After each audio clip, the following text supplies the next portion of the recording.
और एक भीष्म पितामह, दोनों इतने प्रबल हो कि आप अपने जन्म को देख सकते हो। तो गांधारी का मैंने अपने 100 जन्म को देखा, पर एक भी जन्म में मैंने पाप नहीं करा, मैंने गलत काम नहीं करा। फिर मेरे बच्चों के ऊपर ये क्या हो गया? ये सिर्फ भगवान कृष्ण कहते हैं, बुआ तुझ में और मुझ में बस अंतर इतना है, तू अपना 100 जन्म तक देख सकती है और मैं तेरा आज जन्म तक देख सकता हूं। आज जन्म हुआ तेरा 122वें नंबर का जन्म, तू एक राजकुमारी थी, इतनी सुंदर राजकुमारी। तेरे नगर में एक हाकिम आ गया, वेद आ गया, एक वेद आया, एक हाकिम आया और हाकिम ना करता, राजकुमारी आप बड़ी सुंदर हो, बड़ी सुंदर, पर आप बुढ़ापे में सुंदर नहीं रहोगी, क्योंकि बुढ़ापे में तो व्यक्ति की सुंदरता चली जाती है। पर मेरे पास में एक ऐसी दवाई है, अगर मैं आपको बनाकर दे दूंगा तो आपकी जिंदगी में कभी सुंदरता खत्म नहीं होगी, आप बुढ़ापे तक भी सुंदर दिखोगे। इतने में गांधारी जो पूर्व समय में उस समय राजकुमारी थी, उस राजकुमारी ने कहा, हाकिम बना दवाई। दवाई तो बनाऊं, पर हाकिम ने कहा, वेद ने कहा, दवाई बनाने के लिए हिंसा करना पड़ेगा। कैसी हिंसा? राजकुमारी जी 100 केचुओं को लाकर पीस कर उसमें दवाई मिलाकर आपको पानी में डालकर खाना पड़ेगा। राजकुमारी कहती है 100 केचुओं को बुलवाया जाए और पिसवाकर हाकिम को दिया जाए। 100 केचुए मंगवाए, उनको कुटवा कर पिसवा कर उस हाकिम को दिया, राजकुमारी ने लगा लिया। भगवान कहते हैं, गांधारी जी अब याद करो वो 100 केचुए जो तुमने मरवाए थे, वो 100 केचुए तेरे गर्भ से जन्म लेकर तेरे सामने पड़े हुए हैं, जन्म लेकर वही 100। मत बुरे कर्म कर बंदे वरना पछताएगा, भगवान की आंखों से तू बच नहीं पाएगा, तू बच नहीं पाएगा। आज व्यक्ति भगवान से भले छुपा ले, और कई लोग सुनार की दुकान पर जाओ, महांकल मंदिर में जाओ, विजासन के मंदिर में जाओ, किसी भी स्थान पर जाओगे तो वहां लिखा रहता है आप कैमरे की निगाह में हो, और जैसे ही आपने पढ़ लिया कि कैमरे की निगाह में हो, वैसे आप कोई गलत काम नहीं करते हो। क्या चोरी नहीं करते, कोई गलत काम नहीं करते, तुरंत चोर भी सोचता है कि कैमरा लगा है, मैं निगाह में हूं, नहीं करूंगा। भगवान कहते केवल दुकान पर पड़ा कि कैमरे की निगाह में हो तो तुम अच्छा काम करते हो। भगवान कहते हैं जिस दिन तू जन्म लिया उस दिन से लेकर मरेगा तब तक तू मेरी निगाह में रहेगा, तो भी तो गलत काम कर रहे हो। एक कैमरे से डरता है और मुझसे नहीं।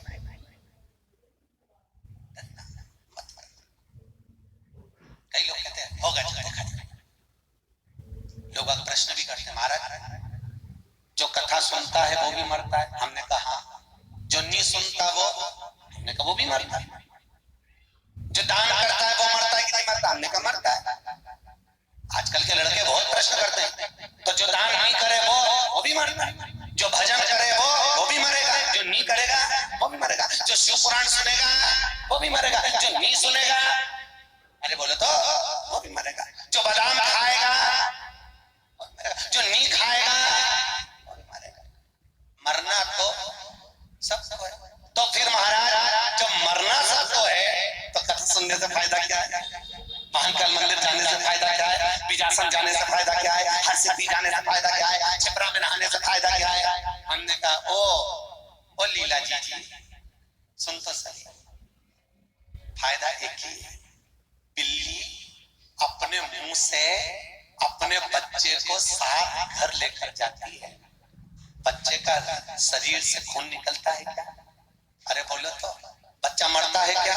नहीं, खून नहीं निकलता, रक्त में शराब और बच्चा नहीं होता। बिल्ली अपने मुंह से अपने बच्चे को पकड़कर साथ घर लेकर जाती है, पर बच्चा मरता नहीं, रक्त में नहीं सनता, उसके प्राण नहीं निकलते। और वही बिल्ली उसी मुंह से चूहे को पकड़ती है तो लहू लुहान कर देती है। बस अंतर इतना है, जो शिव पुराण में जाकर बैठ गया वो बिल्ली के बच्चे की तरह वैकुंठ तक चले गया, और जो नहीं गया वो चूहे की तरह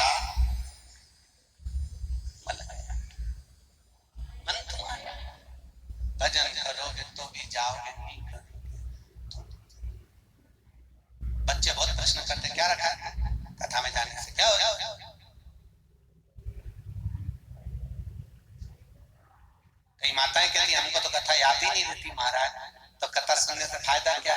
हमने कहा भले याद नहीं रहे, 1 महीने पहले 15 तारीख को तूने क्या खाया था तुझे याद है? अरे बोलो तो नहीं। 15 तारीख को 1 महीने पहले जो खाया वो शरीर में आज की रक्त बनकर तेरे शरीर को एनर्जी दे रहा है, तेरे शरीर को चला रहा है। उसी तरह 15 तारीख को 1 महीने पहले जो तूने खाया वो आज तक तेरे शरीर में चल रहा है। जिंदगी में अगर एक बार भी शिव महापुराण की कथा सुन ली तो भले याद रे नहीं रे, पर वो हमारे नस नस में, रोम रोम में, नाड़ी नाड़ी में वो चलती रहती है और अंतिम समय तक वो टिकी रहेगी और तुम्हें वैकुंठ तक पहुंचा देगी। अंतिम समय भले वो याद रहे ना, तुम तो सुनो, पर सुनो तो शरीर पर निवेदन है, उस पर थोड़ा सा अमल भी करो। ऐसे मत सुनो कि इनंग से सुनी, इनंग से निकाल दी, बच्ची को चीज तो झटकार दी। घर गए तो लोगों ने पूछा कहां गई थी, तो क्या कथा में क्या लाई, लो प्रसाद। ऐसी कथा है, वो कथा सुनने से कोई लाभ? कथा रस तत्व को ग्रहण करने, अपने जीवन को सार्थक करने।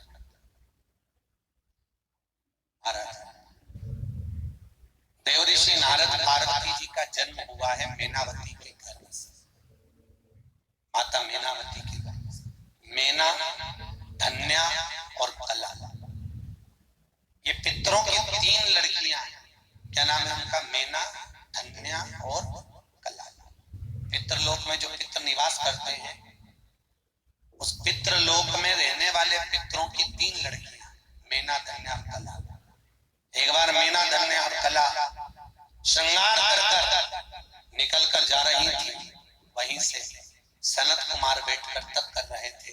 इनके लहंगे की चोट सनत कुमार को लग गई और सनत कुमार को जैसी चोट लगी, मेना की, धन्या की, कला की, तीनों निकल कर गई। जल्दी में थी, देख नहीं पाई, आदर नहीं कर पाई और वहां से निकल के चली गई। रात लग गई, लहंगे की चोट लग गई। सनत कुमार खड़े होकर कह दिए, अरे पितरों की बेटियों, तुम पितृलोक में रहने वाली, अपने पिताओं का मान बढ़ाने वाली हो, पर तुमने हमारा अपमान करा है। हम तुम्हें श्राप देते हैं कि मृत्यु लोक में तुम्हें जन्म लेना पड़ेगा।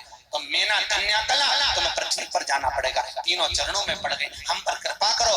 देवताओं ने कहा, सनत कुमार बोले तुम्हें पृथ्वी पर जन्म तो लेना पड़ेगा, पर तुमने क्षमा मांगी, इसलिए तुम्हारे तीनों की गोद में 3 देवियां खेलेंगी जो जगत का कल्याण करेंगी। मेना की गोद में पार्वती जी खेली, धन्या सुनैना बनी जिसकी गोद में सीता जी खेली, कला कीर्ति बनी जिसकी गोद में राधा जी खेली। 3 देवियां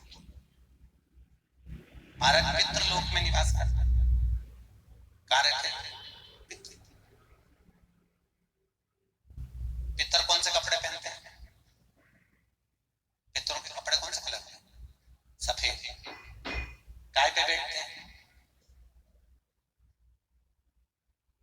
पितरों का जो देवता है, जिसका नाम कल बताया था आपको, आर्य, काय पर बैठता है? कौवे पर। काय पर बैठता है? कौवे। दुनिया का सबसे सुंदर पक्षी कौन सा है?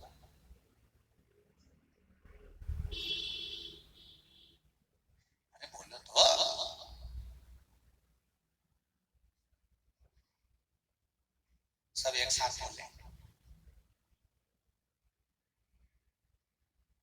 कौन ने कहा मोर? नहीं, मैं तो पूछ रहा हूं। शिव महापुराण में नहीं लिखा, इसलिए पूछा मैंने। ये तो आज के दुनिया के लोगों देख के बात करते हैं।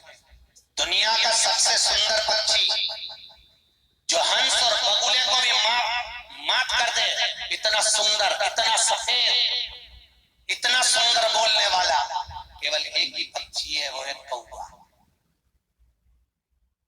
कौन? कौवा।